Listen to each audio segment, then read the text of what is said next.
Hello, my little lambs. Welcome back to another episode of What the F with Sunny Larue.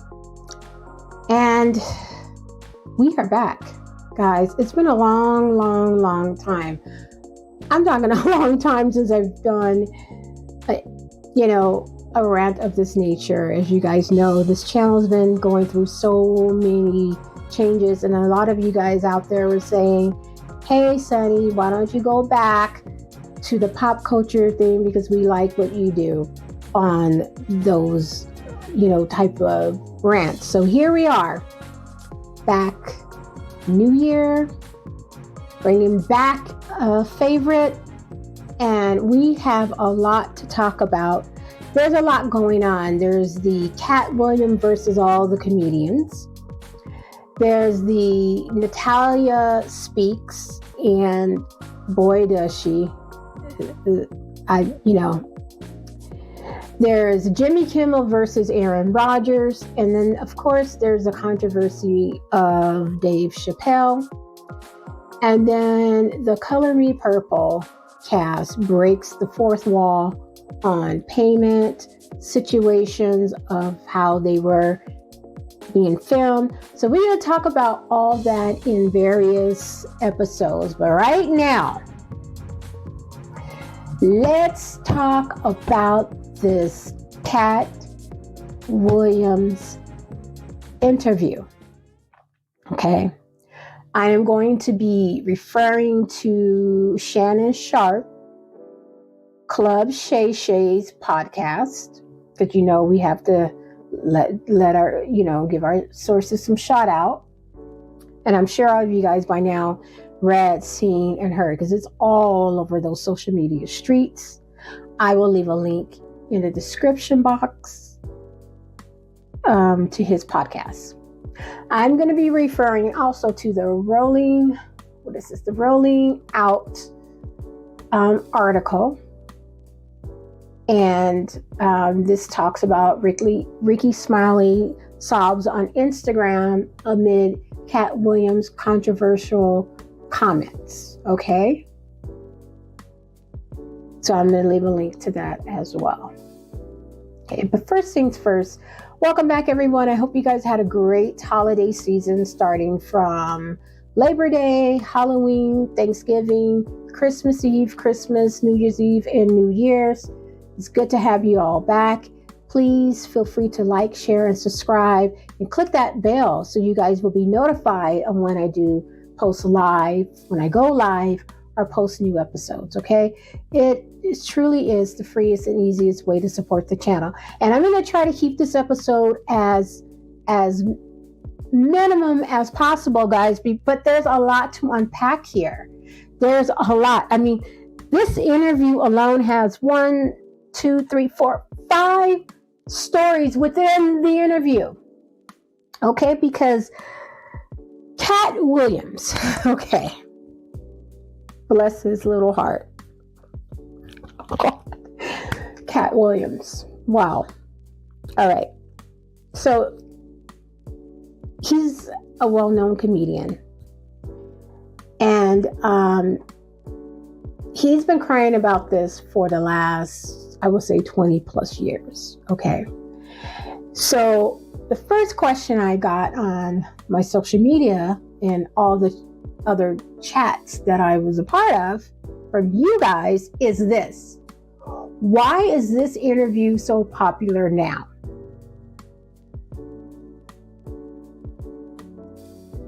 I'm going to tell you. Because now we are in a world of wokeness, cancel culture, Me Too movement. All those things are shaping how we interact with each other, how we communicate with each other, like engaging and everything. And y'all out there are getting tired of these deeds that is being done. So that's why this podcast, this interview, particularly now, because it seems like every freaking year Katt Williams come out and say these things. But in the past, nobody cared because it wasn't, we weren't woke enough to care. So that's why this is blowing up. And now this is his moment. And after doing research on this, because, the more I dived into this, the more the stories, it just snowball into this, snowball into that, snowball into this. I was like, oh my God, what the is going on here? But there's a lot. So it starts with, I'm going to start with Harvey Weinstein, the worst person on the planet. Okay, and we all know who he is, what he represents, what he did. We all know it. So Katt tells Shannon that in this interview on Club Shay. And I got my notes, guys. See, I have my notes. And so I have to, because again, there's a lot to unpack.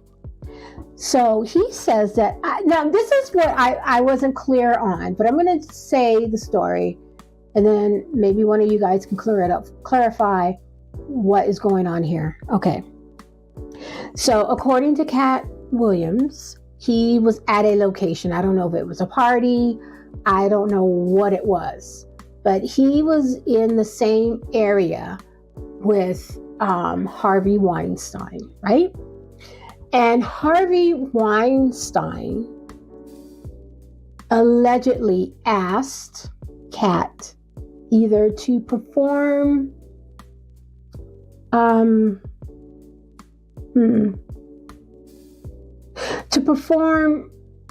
loving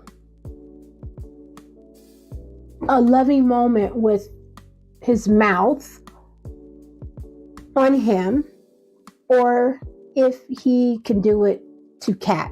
See, I'm not really sure. And Katt's like, hell no. But then again, he saw 3 other comedians who he ironically does not name. Some of you guys out there are naming the person, but this is allegedly, this is only an opinion. It's not my opinion. I am not one way or the other. I'm just reporting the story. Okay? So don't come at me. Kevinhart. Don't come at me.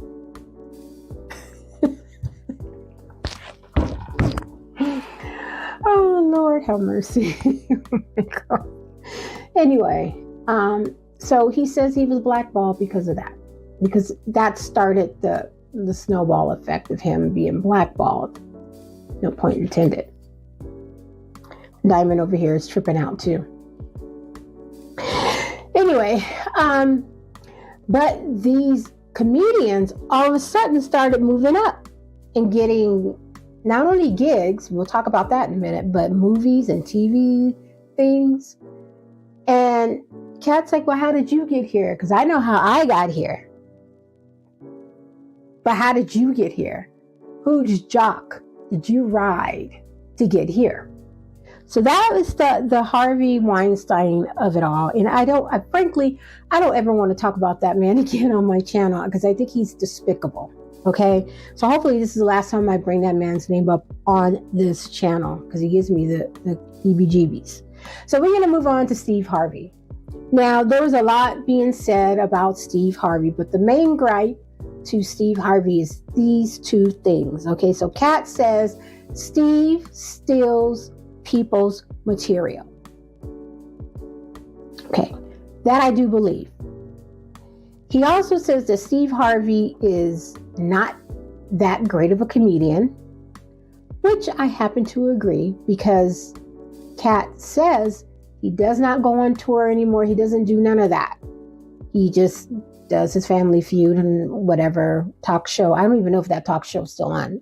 I'm not a fan of Steve Harvey. And I hear some things about him, how he treats his employees. I personally don't know how anyone who can be that despicable to their employees still have a production company, have the support that he has. But okay, all right, you can have it.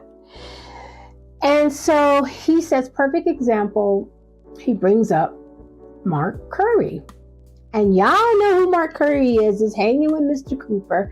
And if you're not an 80s and 90s kid, late 80s, early 90s, shame on you, because that was the show of all shows where Mark Curry played a principal. I loved the show because he was fine as hell.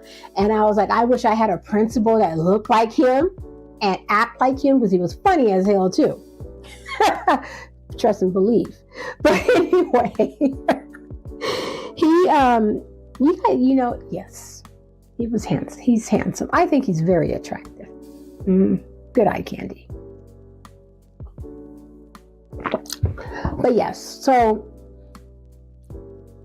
apparently Steve Harvey not only stole hanging with Mr. Cooper idea with his thing that he did as a principal, the suit, the tie, the fade, and the fade that was a carpet. I mean, Katt, come on. You didn't have to call the man out like that. You did not have to do that. But okay, I hear you. We all have, you see my old videos and stuff, and you see the green hair, the pink hair, the purple hair and stuff. You saw that carpet on top of my head. You're like, get that shit off your head. But anyway, so yes. So right down to the suit, the tie, the tight fade that turns out that it wasn't his, because he's bald as Kojak. I'm just saying what Katt, I'm paraphrasing, okay?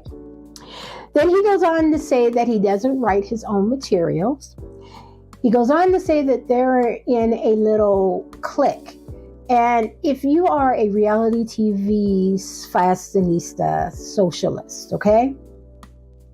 You know what I'm about to say. A clique like the Tres Amigas, who are no longer together.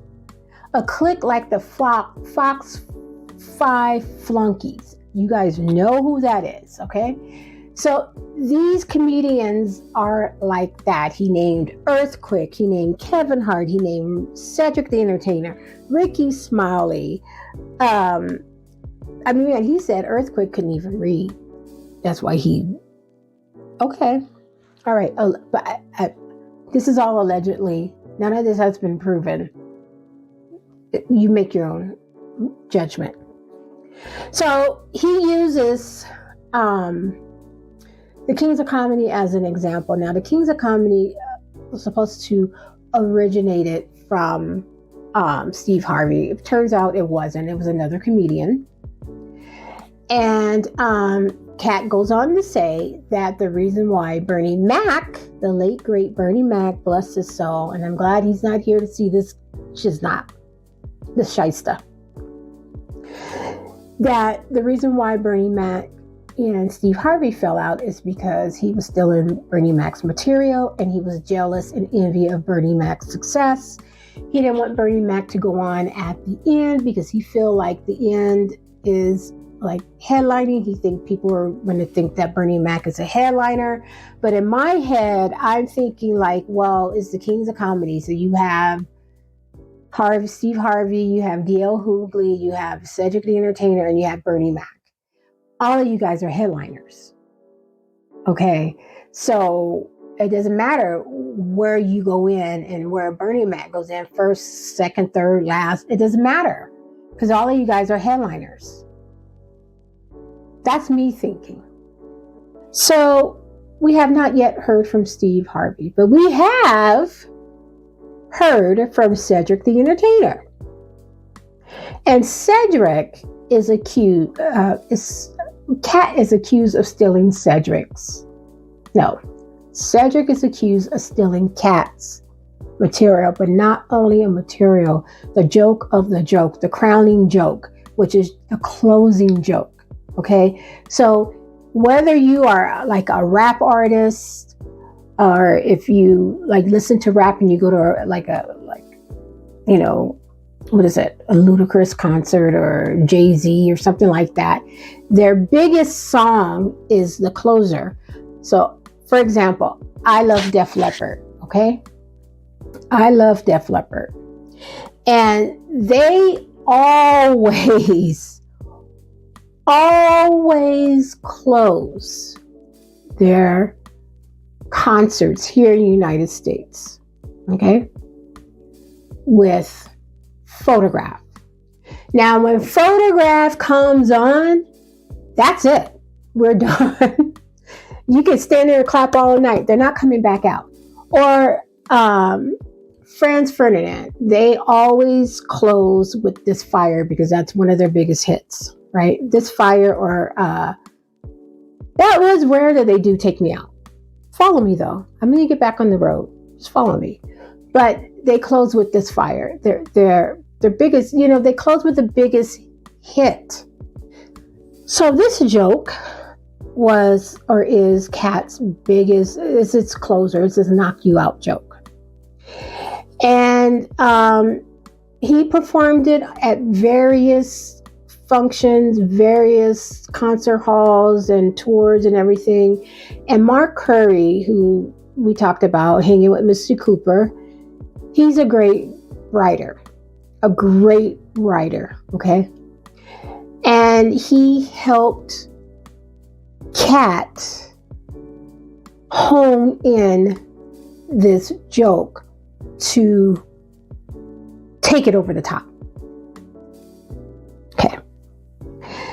So it is about, I'm going to paraphrase this, it's about black people, like white people running from black people. And basically, like, if you're going over there, we're going with you. We're getting into the Cadillac and we're going over there with you. You're not leaving us. So Cedric takes this joke, and instead of saying like a Cadillac, a car, whatever, he puts it as a space shuttle. And he's like, white people, if you're going to the moon, black people are going to the moon with you.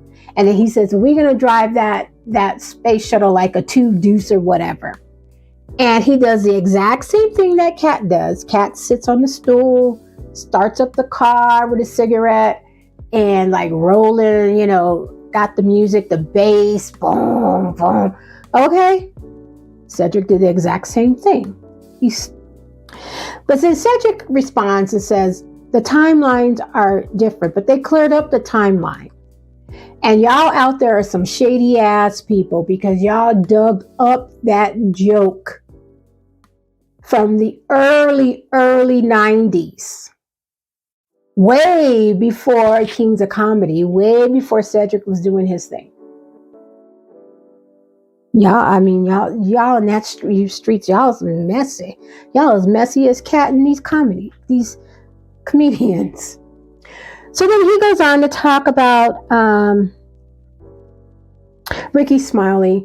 And I really don't want to get into that because, to me, this fight with Ricky is pointless. It really is. It's pointless. And then you drug poor Ice Cube into the middle of this stuff. It's like Ice Cube ain't got time to play your referee. He got movies to make. He got music to make. He got kids to take care of. He got his woman. He got his, we were sitting up here waiting for him to come out with the next, lame ass movie. He ain't got time for this. I mean, he got to come out with some music or something. We sitting here waiting on this man to do some stuff, and he's sitting here refereeing between these two. No, Ice Cube, you said what you needed to say. You didn't clarify everything, but we got the point. Now get back into the studio, drop some damn beats, and get us that album out or single or whatever it is that you're working on so we can enjoy the music, okay? Thank you. But anyway, he says that Ricky Smiley lied about the position or the part that he got in Friday Next Day, which is that part went to Katt, and he played Bernice, a woman in that video or that movie.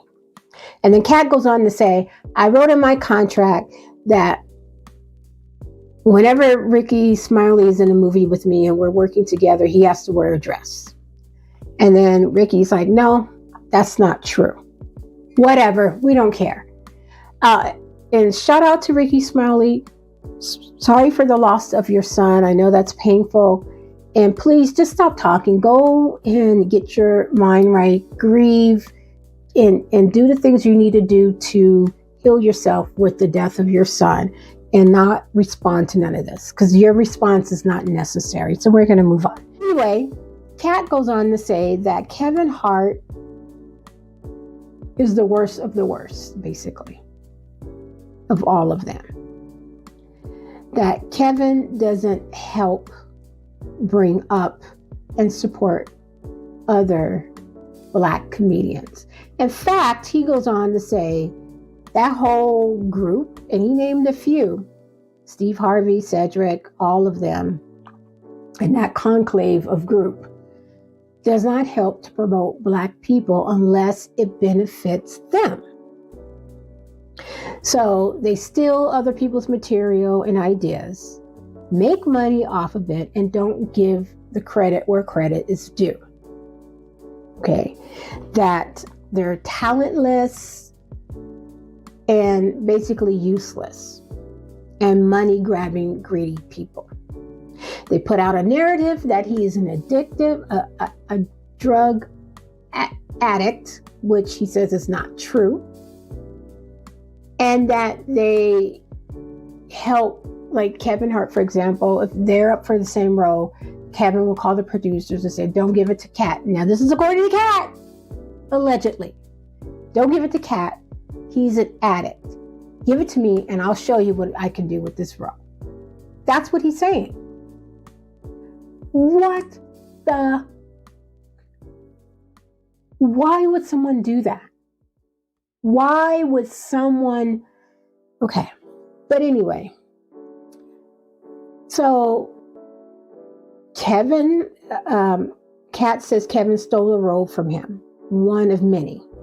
The role in question happens to be at a time where allegedly Katt Williams was in some legal issues and couldn't go or leave the country to go film, okay, in Australia. So the part went to Kevin.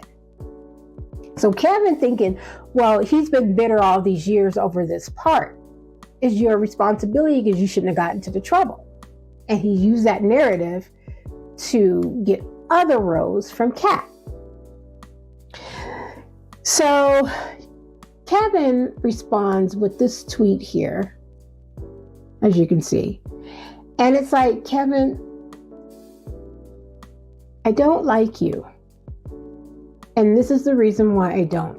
You took an opportunity to take a dig at someone. Then you go on your other social media and say, or you do an interview and you say, he has mental problems and we should be helping him. But did you help him when you were taking those roles? No, you didn't. But, oh, okay. Shh, shh, shh, shh, shh, shh.